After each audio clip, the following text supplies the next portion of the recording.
Irian Jaya tillhör Indonesien och ligger på den västra halvan av ön Nya Guinea. Östra halvan av ön heter Papua Nya Guinea och är självständig. Nya Guinea ligger 4 grader söder om ekvatorn och ovanför Australien.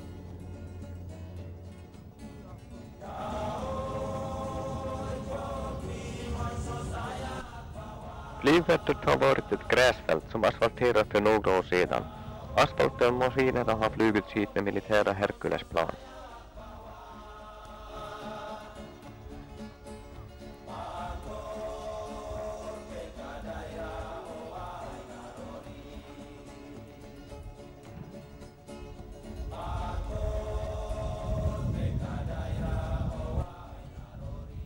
Staden Mamena är Baliem-dalens administrativa och kommunikationsnav. Runt Mamena finns 2 vägar. Bilarna är transporterade hit med flyg. De fordon som används här är jeepar och minibussar. Några privata bilar finns ej här. Mamena har vuxit fort de sista åren till dagens 10 000 invånare. Stor del av befolkningsökningen kommer från övriga Indonesien. De kommer hit för att ta fördelaktiga jobb och affärsmöjligheter. Här finns distriktets enda högskola och flera specialskolor. Här finns skola för utbildning av lärare. Stan har idag flera 100 studenter. Här finns också postbank och bio. Man har nyligen byggt en satellittelekommunikationsanläggning för att via telenätet kunna nå ut till världen.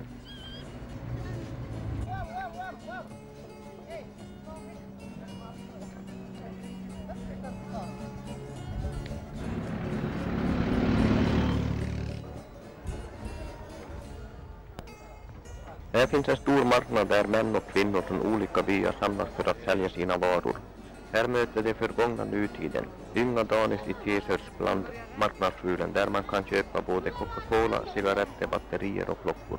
Och bland danimän i penisrör och barbröstade kvinnor som sitter på marken och säljer sötpotatis, bananer och nätkassar. Männen säljer fräsgjut penisrör eller påsar med tobak. På marknaden kan de köpa stålyxor och lyxgrejor som stearinljus, tändstickor, cigaretter och kläder. Som valuta användes förr i tiden sjösnäckor, sten för verktygstillverkning, fjädrar med mera utbyte mot salt och risar från dalen. Idag använder man mer riktiga pengar som valuta. Fortfarande är flera småsedlar mer värda än en stor sedel.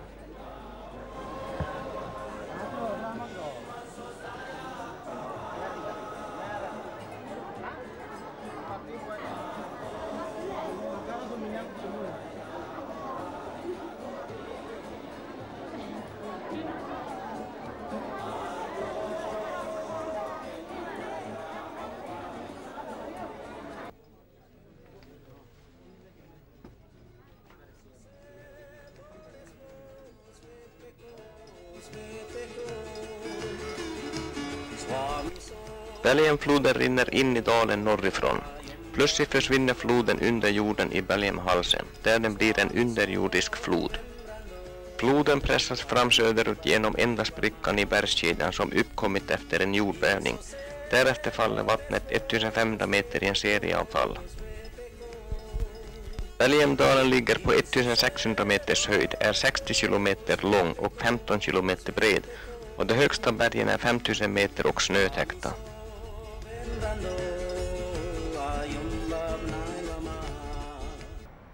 Hur är det? Är ni svettiga? Va? Är ni svettiga när vi stiger upp Svettiga och hjärta.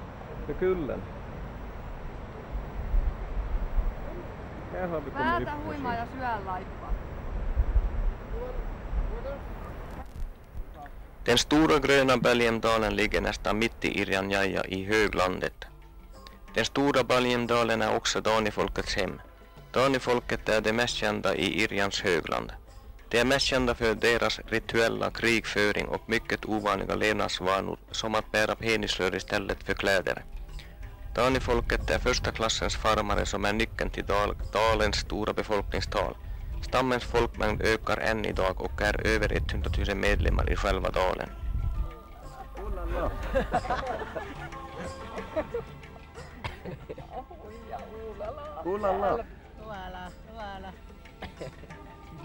Kaatukarnavaara.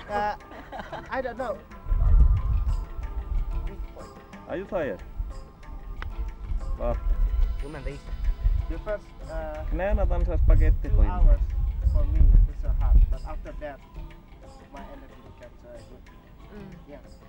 So we are over 2,000 meters now. Yeah. Det är därför man har knäna är som 6 år.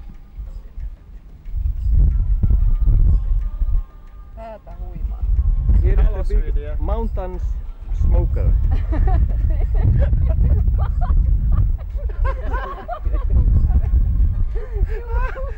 The guide we had to carry up. I had to carry him up. He was too tired.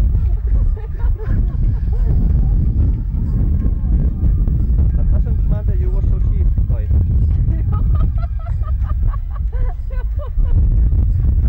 The ugly guys. Yes. The ugly one. Huija. Are you filming?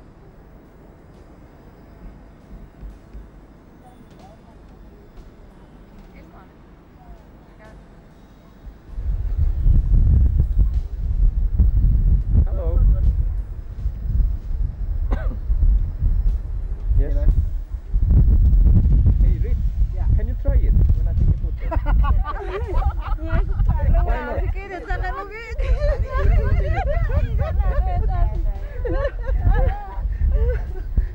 Why not? I think the size is not suitable. You mean it's too small or too big?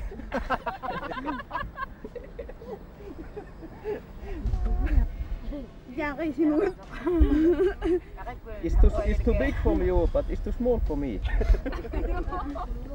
So this is used. Who will support you?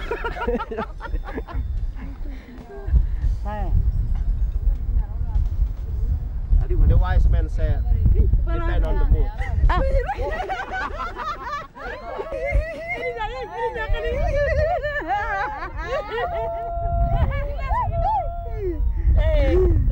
Good. Good. Hah? They like to smoke. Banget. Tidak. Belum bilang.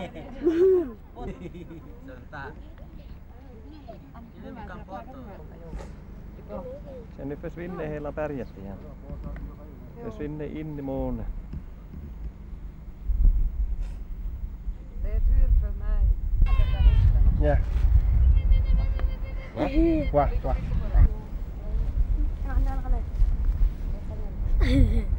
Hoi hoi hoi hoi hoi. Hoi hoi hoi. Hoi hoi hoi hoi. Hoi Hoi hoi hoi hoi. hoi. Hoi hoi.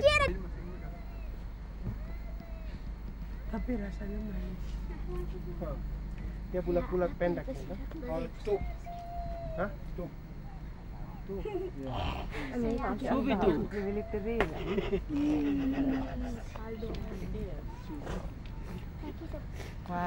Halo. Päivä. Laog. Kepala suku di sini. Wah, wah, wah, natural. Hallå. Hallå. Mulkut. They understand? Jo, han förstod. Han förstod finska. Talking about second. Doesn't matter if you second like this way. När man hälsar på en kvinna säger man lauk och till en man säger man najak.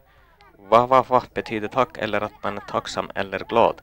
Är man extra glad säger man tack eller tacksam säger man wah flera gånger. What's that? That's a sweet potato. It's for? For me, it's a kind of friendship. Okay. So it's a kind of friendship for me too. Pali? Oh, leg. See, he is Chief. He's the chief, village chief. Han är hövdingen i byn. Iya. Tuh. Itu dia punya itu bapak yang di Pilamo sana. Iya, dia punya bapak yang tua itu. Maheliarnya unik lah saya. Sana tahu. Amsode. Sana. Oh, taman lah. Anak ini. Taman lah. Oh, sige may anak. Anak. Anh nhớ nhớ rồi. Vad är det som låter va? Okej. Đi về đi rồi. Anh này.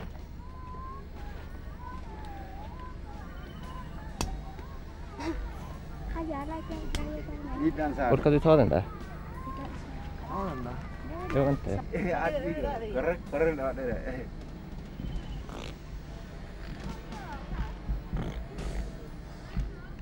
Ja. Vänta, vi låter åt varandra med farbror. فرهد يخرج. تلبس شيء أنا تلبس راسك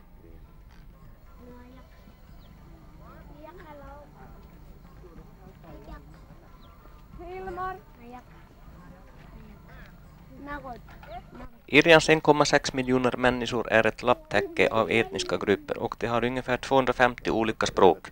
Öns storlek och svåra terräng har isolerat grupperna från varandra i tusentals år. Varje grupp har utvecklat en egen kultur och levnadsstil. Kommunikationerna har alltid varit svåra här. Detta har gjort att olika stammar bott helt isolerade från varandra och ovetande om varandra och om världen. Dani-stammen i centrala höglandet är den mest kända av iraneserna. De bor i små samhällen eller byar i små hyddor, omringat av odlingar, bland annat potatis. Största delen av landets invånare bor i djungelområdena.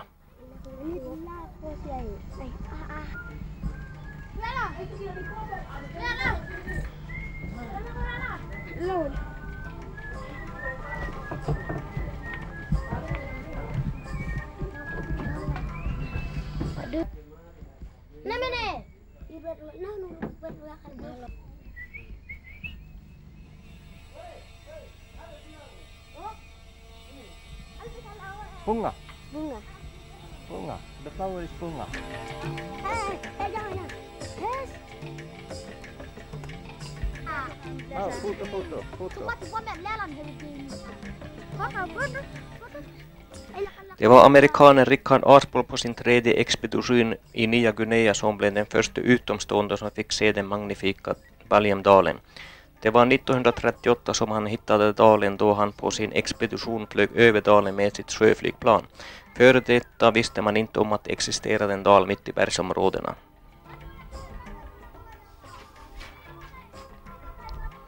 Idag har myndigheterna byggt skolor i dalen och även sjukhus i större byar.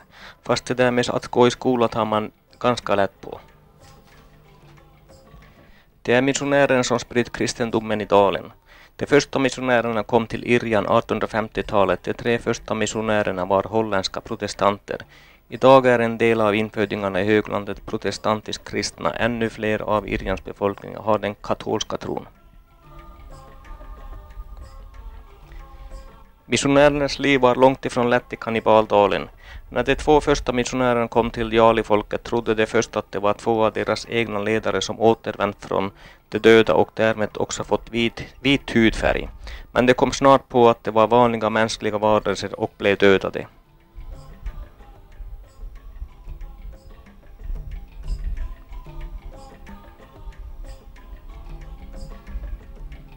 Folket och regnskogen här är troligen det vildast kvarvarande på vår planet.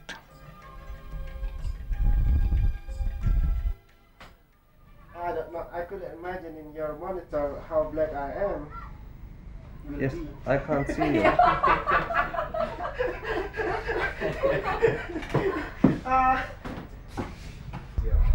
Not the real one.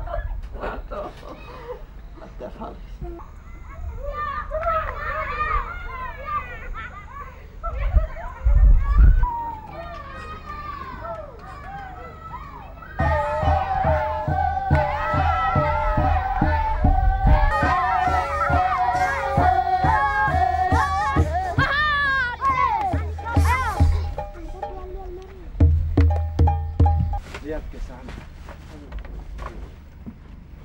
Kami berdiri di sini. Och det är den 1 januari och nu ska vi fortsätta vandra igen.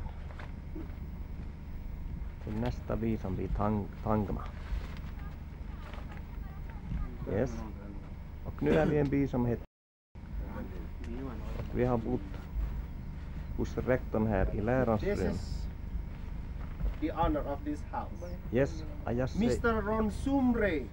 Mr. Ron Sumbri. Yeah, yes, thank you very much. Yes, and thank you very much for your nice house.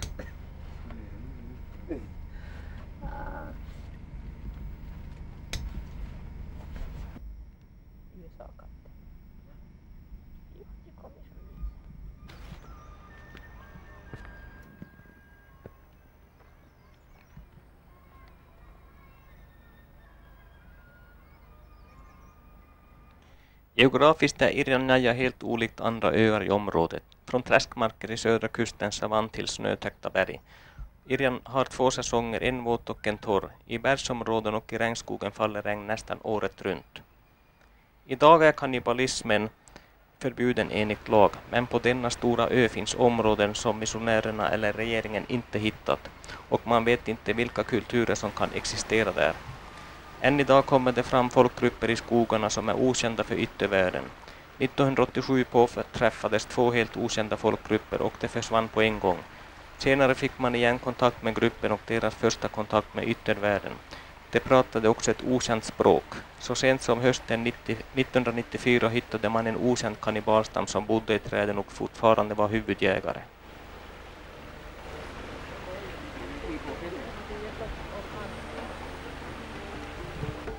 And then 60,000 in rupees.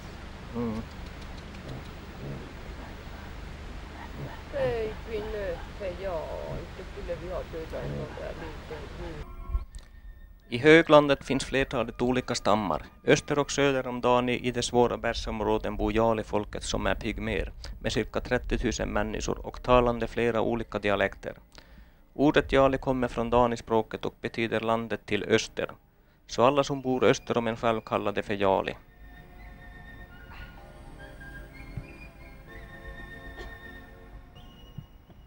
Hur känns det att det är tunn luft? Man blir rejäl.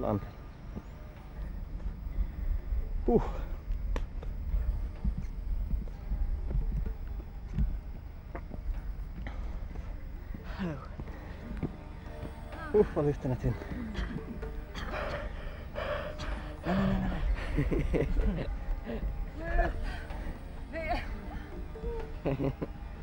You want me to carry you?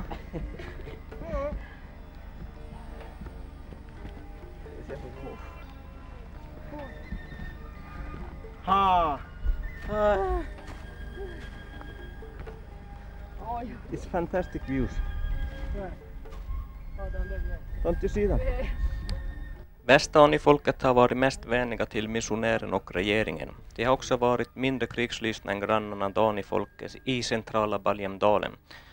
Dani-folket har alltid hållit på med mycket krigsföringar som är en produkt av för mycket fritid på grund av mycket god jordmån och som ger bra odlingar med liten arbetsinsats.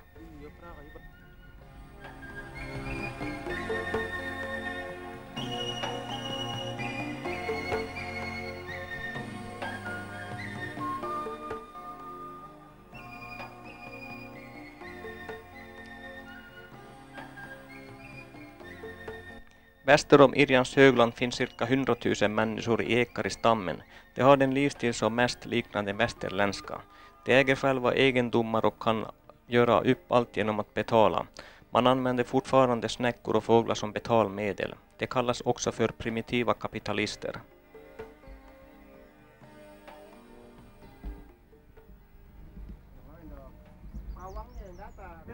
Och vad? Där blir det. Och där.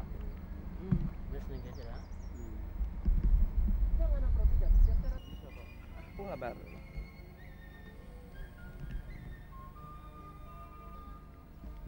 Sulfur.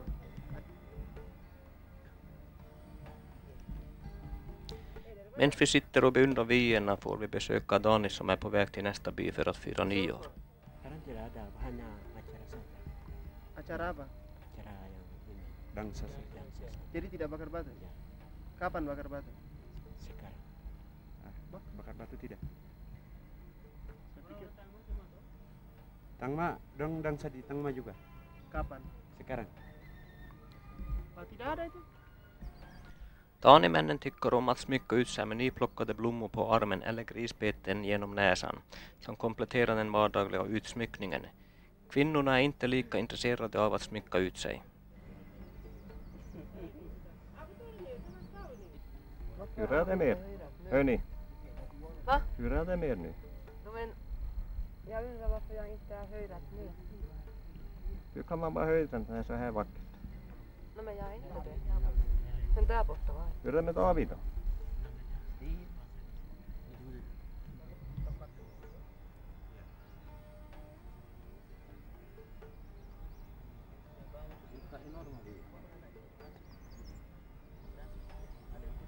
Ei pappa. Ei. Det är bara för oss att det är det värt att promenera. Va? Jo.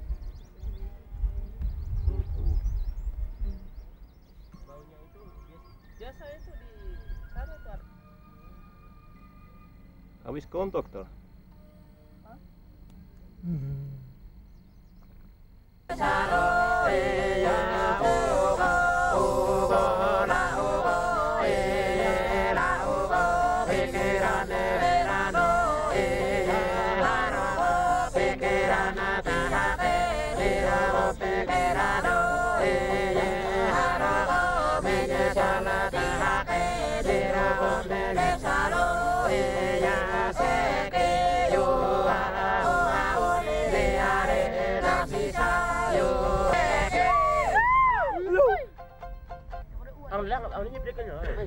Tiga aja kalau mana? Iya mat. Kilo. Kilo. Masih gitu ah.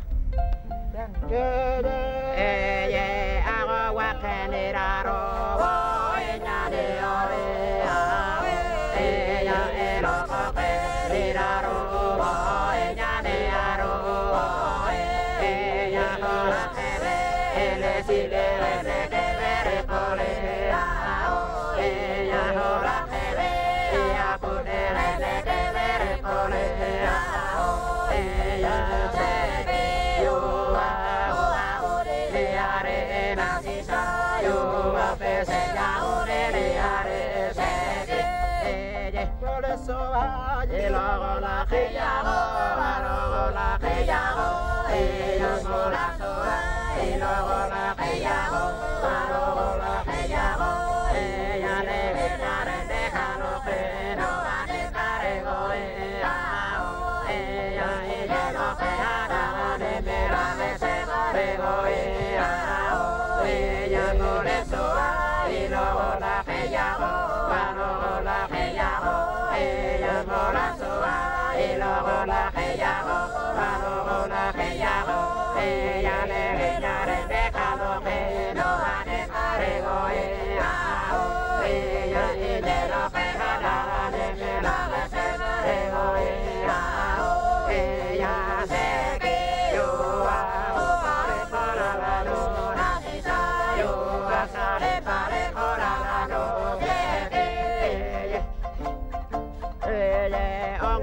Mulebut. Good. That's hello.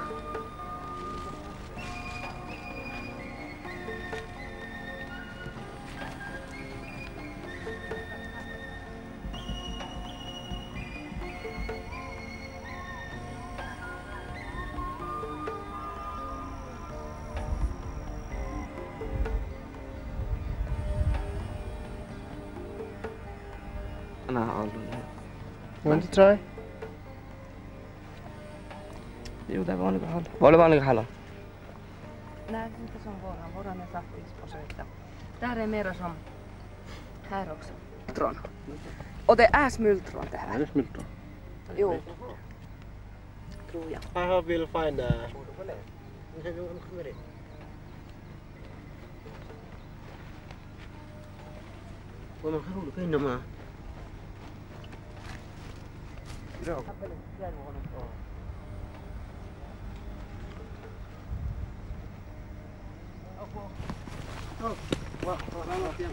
Hallå. Hallå. Hello. and you. This Thai called Yalimo. Jelimo. Yeah. And this color from pig fat and charcoal. Nice. And that's a casuary feather. Från en fågel alltså. And that's from orchid. Yellow there.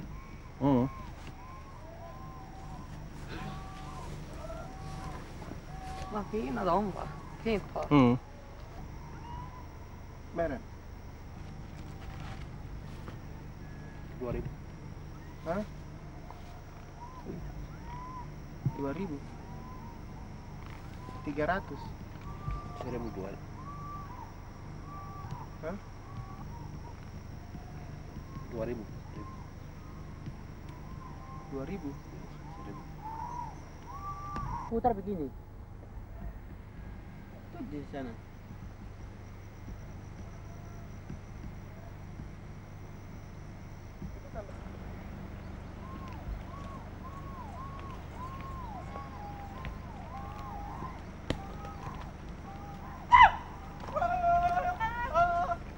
It's a nice warrior. Ja.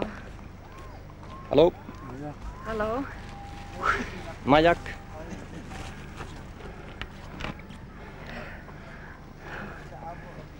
Majak. No ne tulee kanssa väsyvästä. Joo. Joo.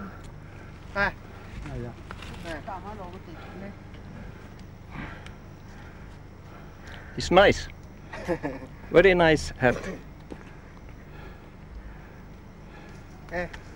Hidden. Hidden. Hah? Hidden. An foto. Ya kan hano. Någon foto. Taanifolkets kost är till 90% sötpotatis som rostas eller kokas i ånga. De odlar totalt cirka 70 olika potatistyper, den mest vanliga är ljusgul till färgen. Potatisen odlas ända upp till 3000 meters höjd och tål frostnätter.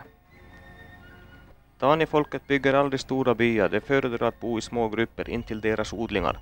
Varje grupp består av 2 till 5 familjer och varje grupp bor i en rektangel med staket runt rektangeln. I ena änden står den dominerande männens hyddor var flertalet klanbaserade ceremonier hålls och i ena änden av området står kvinnornas runda och mindre hyddor i rak linje och mittemot dessa står huset var man lagar sin mat. Män och kvinnor sover separat i olika hyddor. 20-talet män sover tätt ihoppackade i samma hydda och kvinnorna sover med barn och grisarna i andra hyddan. Najak! Najak! Mulgut, mulgut!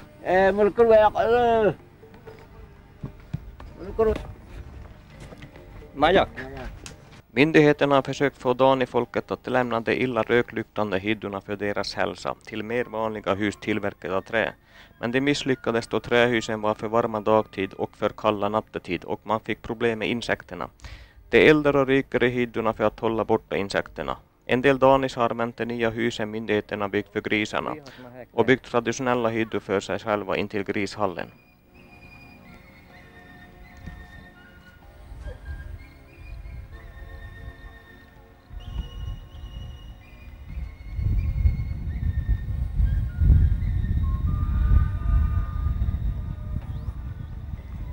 Missionärerna hade med sig stålyxor och andra moderna saker som infödingar inte sett tidigare. Missionärerna betalade infödingarna med stålyxor för månader av hårt arbete då det hjälpte att bygga gräsflygfält i byarna. Missionärerna använde små flygplan till att transportera utrustning.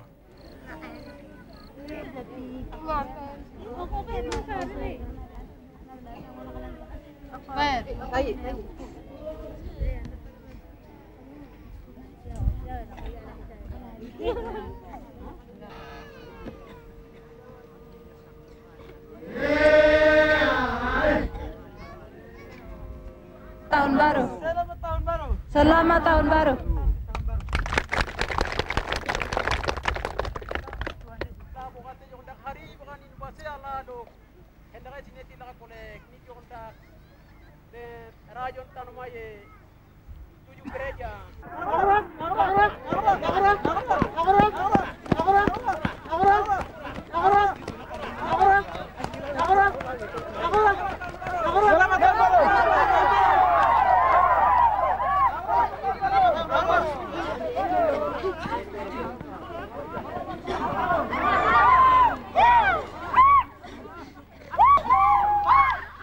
År 1954 hade missionärerna nått halvvägs till Baljemdalen. Då en grisepidemi tog död på grisarna trodde infödingarna att det berodde på utlänningarna.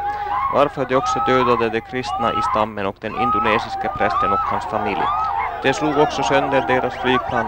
Många av missionärer som träffade på nya stammar blev senare uppätna av infödingarna.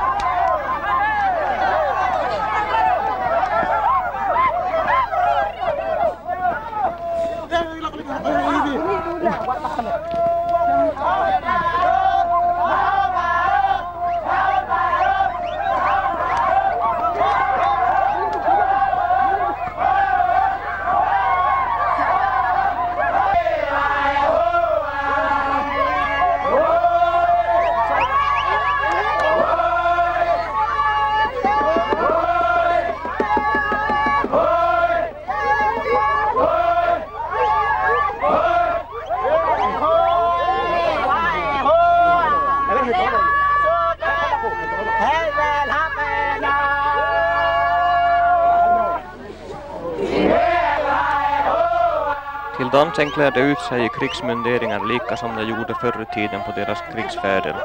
De smörjer in sitt hår och kroppen med grisfett och sot och bär huvudboningar gjorda av träkängurus pälsar och fågelfjädrar och halsband av snäckor och som vapen bar de långa spjut samt pil och bågar.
Danimännen kan ha så många fruar de har råd med. För varje kvinna ska man betala flickans familj med grisar. Varje kvinna kostar 1-5 grisar. Mannens sociala status är beroende på hur många fruar och grisar han har. Grisarna är inte avsett att ätas annat än vid högtidiga fester. Grisarna är som ett slags levande social försäkring. Dani tyckte att vi vita utanför bergen är för saltiga. Det är att det är hellre Indonesien som vår guide.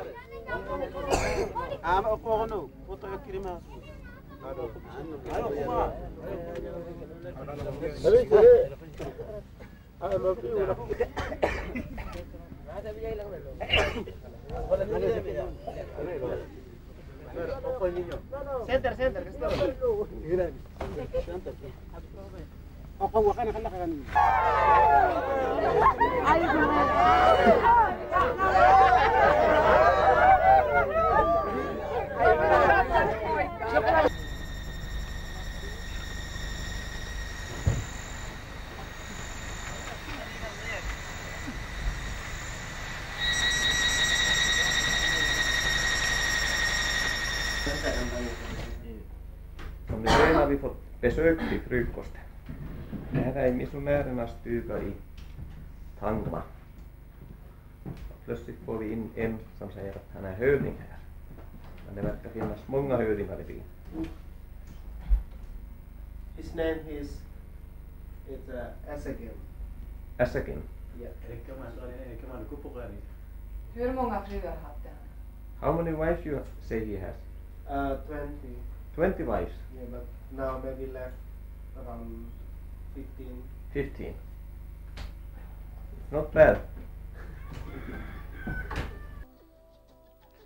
Och här ska vi vandra upp för stigen idag.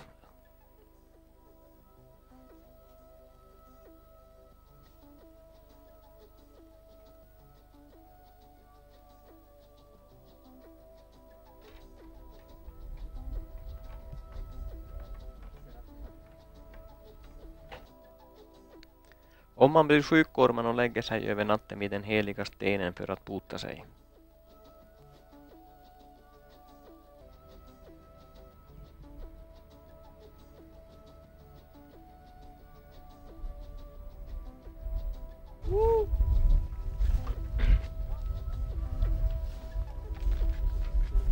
Här är det kvinnorna som arbetar med odlingar, medan männen dekorerar sig och håller på med krigslekar. Förr i tiden fick männen stå som vakt för att skydda kvinnorna mot fiendeattacker. Kvinnornas arbetsdag är lång. De planterar, odlar, lagar mat, sköter om grisarna och sköter om barnen. Männen sköter om bevattning av odlingarna, nätarbeten, bygger staket, hyddor och reparbeten. So they are all sweet potatoes. Yeah. They are very big.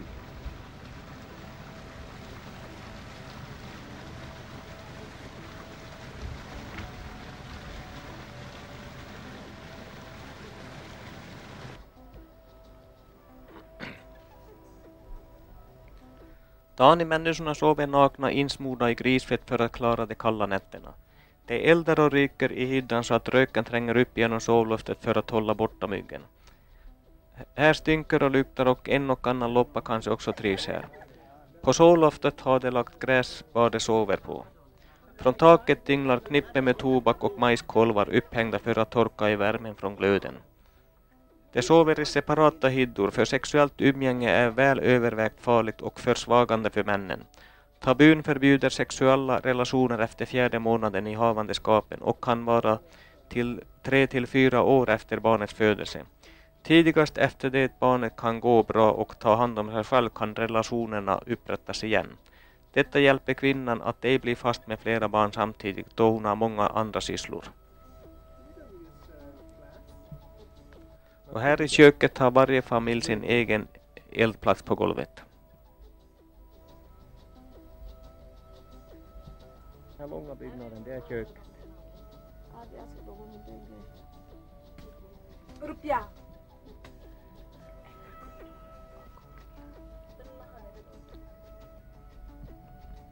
Kotekan eller penisröret tillverkas av dessa pumpa släktfrukt.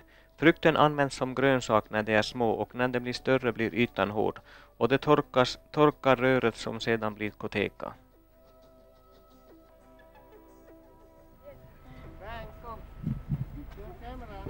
Yes, I am.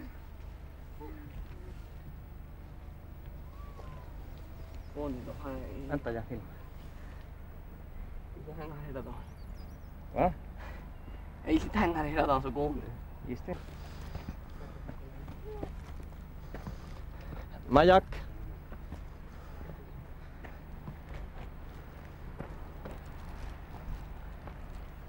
Åh fy fan.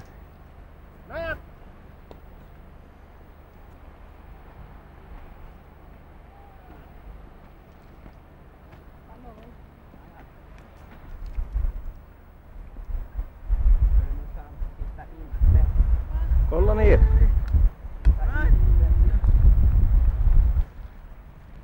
Här sitter vi och vilar nu efter stigen. 2 meter eller 1 meter där så tar stigen slut utåt och då är det slut på några 100 meter säkert. Jävlar. Irma, titta inte ner alls. Nä. Yes, I am. Herregud, har vi många såna här ställen? Nej. Va? Irma. Vänta, släpp mig dit. Storstolle. Du kommer förbi mig. Thank you.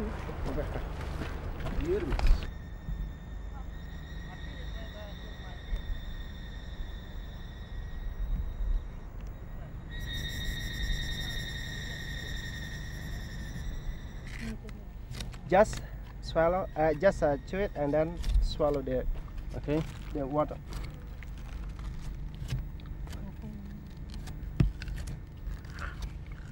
You are hungry.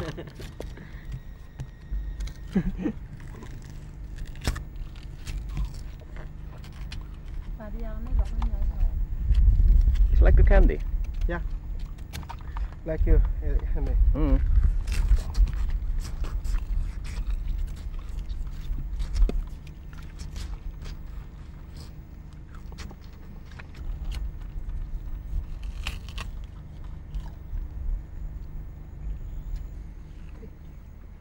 Det här är sockerrör.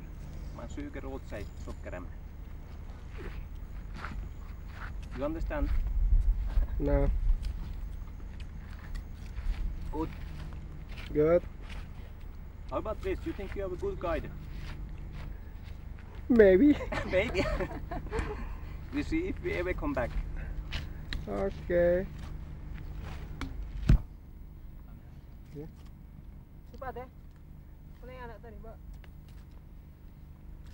What they used for?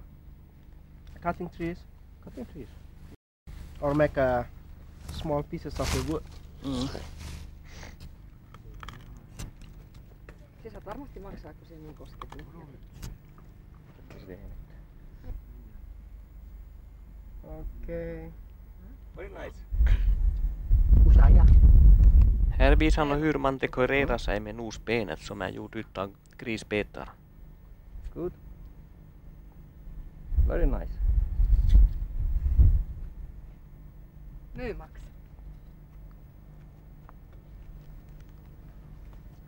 Och bak i bergen här finns pygmén, alltså jalifolket.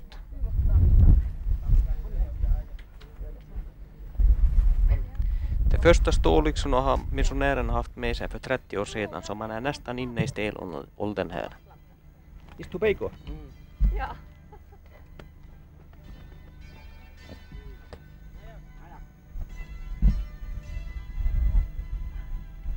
Banana. Bananaplanta. Taanifolket odlar också taru, bär, bananer och olika grönsaker, ingefära, gurka och tobak. Det var mycket som infödingarna fick se när flygplanen började transportera in utrustning till missionärerna, som att sitta och äta vid bordet, skriva brev och hålla tal i kyrkan. Infödingarna trodde också att de vita har en magisk kraft och att de kunde läka infödingarna från olika sjukdomar mycket snabbt och effektivt med en snabb spruta penicillin. Infödingarna trodde också att när man satt i kyrkan skulle man bli immun mot sjukdomar.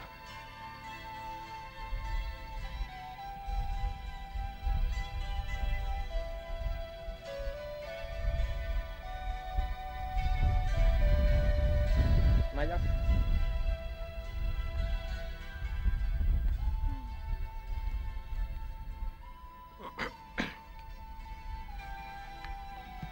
Under 1960-talet fick en präst och hans medhjälpare stora problem då de hade sexuella relationer med lokala kvinnor.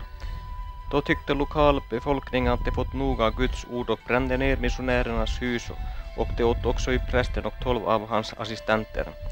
1968 blev också en amerikansk och en australiensk missionär dödad och uppäten av infödingarna när de var på vandring genom höglandet.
Man får en längtan tillbaks till Irian Jayas enorma natur och upplevelser, till en nästan orörd vildmark i Nya Guinea. Enda felet är att denna ö så vild och vacker ligger så enormt avsides för oss nordbor.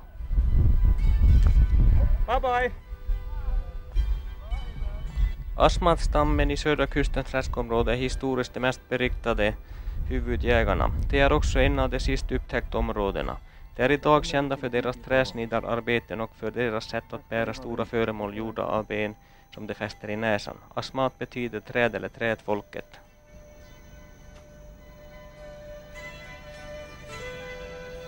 Vad säger du om fästmannen? Ja, ingenting Jaha. att ha.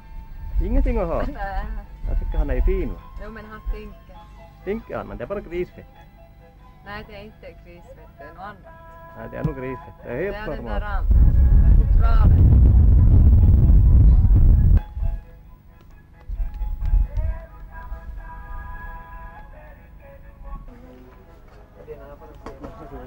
So now are we getting the famous snake lunch. Anak, kau putar ini ke sini satu arah, Hey cooker! Oh. Putar. Det märks att vi nu är tillbaks närmare civilisationen då man hör radion spela musik. Något som man inte visste något om i byarna längre in bland bergen.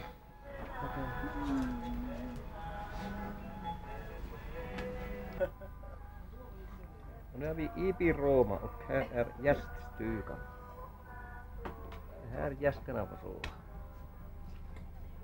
Här finns inga sängar, men det är gott om utrymme. Här luktar i alla fall inte något illa.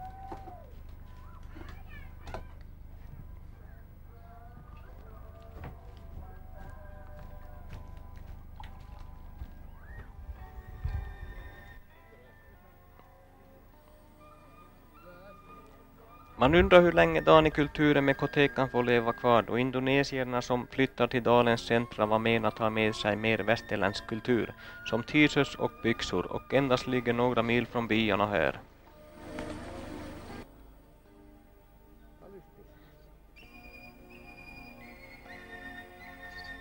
Under den här veckan har vi vandrat ungefär 50 kilometer, berg upp och berg ner. Vissa avsnitt har varit mycket tunga med 45 graders stigning i flera timmar. Men vyerna och upplevelserna har varit enorma. Att sitta ovanför molnen och beundra vyerna i dalen har betalt sig flera gånger om ansträngningen att ta sig hit. Under hela veckan träffade vi på endast 10 turister.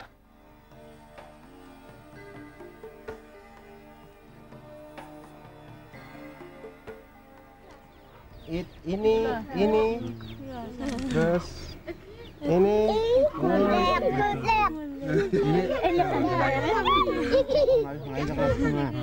terus ini Hat pegang foto. Ini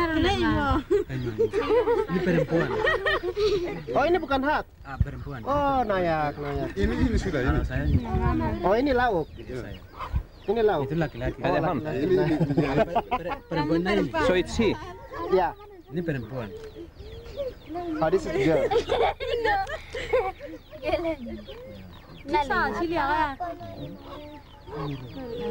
Ipere. Ipere. Ipere.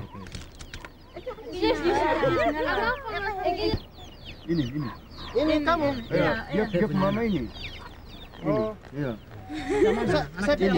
Saya pikir ini Hatku istri, bukan? Ini masih Nona. Ini buat saya sudah. Ini punya anak dia. Dia punya papa ini. Hah? Ini punya papa ini. Oh, jadi belum punya suami? Belum, masih Nona. Untuk saya sudah? Nona masih. Thank you. Nayak! Once again, Nayak! Nayak! Go!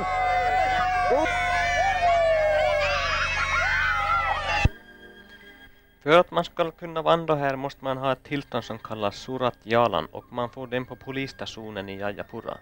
Redan på flygplatsen i Vamena och även på hemresan stämplas det på viset och när man kommer till en ny by med polisstation måste man visa tillståndet till polisen. Myndigheterna har på så vis koll på vandrarna. I några byar har man mumier som är gamla viktiga stammedlemmar, för det mesta stora krigare och hövdingar, som efter sin död balsameras istället för kremeras. Mumien förvaras i männens hydda för att få supernaturliga krafter, god hälsa, bra skördar, hitta en fru, få bra grisar och segrar under krigsfärden. Ingen vet hur gamla mumierna är. Dan infödingar vet inte själva heller hur gamla de är, för ålder är något som är ointressant. Man tror att flera mumierna är 300-400 år gamla. Mumierna är rökta och sittande i en armstol.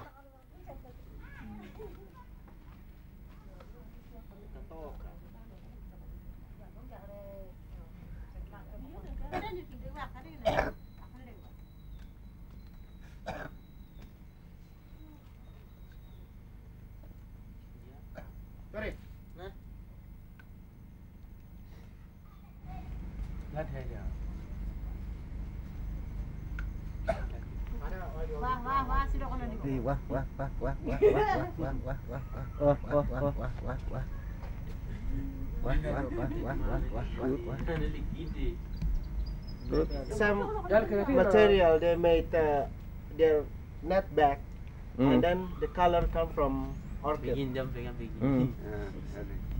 Yeah. She's almost going to drop it. She's almost going to drop that. Förr i tiden fanns en ceremoni i samband med kremeringen. Då någon kär dött högg man av flickornas fingrar eller en bit av örat. Och en halvtimme innan yxan föll knöt man en tråd runt fingret och flickorna samtidigt blev slagna hårt på överarmen för att döda smärtan. På såret satt man löv från träden och fingret torkades och brändes varefter askan bars till speciell plats. Idag har man slutat med fingerkapningsceremonin, men man kan dock se äldre och medelålders kvinnor med avhuggna fingrar. That's a kind of skirt they call yoga. Oh. Baba, jalin. Bukan. It's good when you go out for fishing. Nice.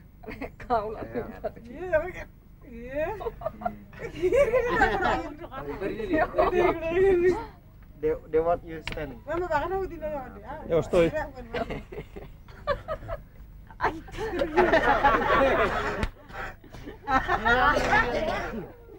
Man kan känna vad det är värme. Here is hot.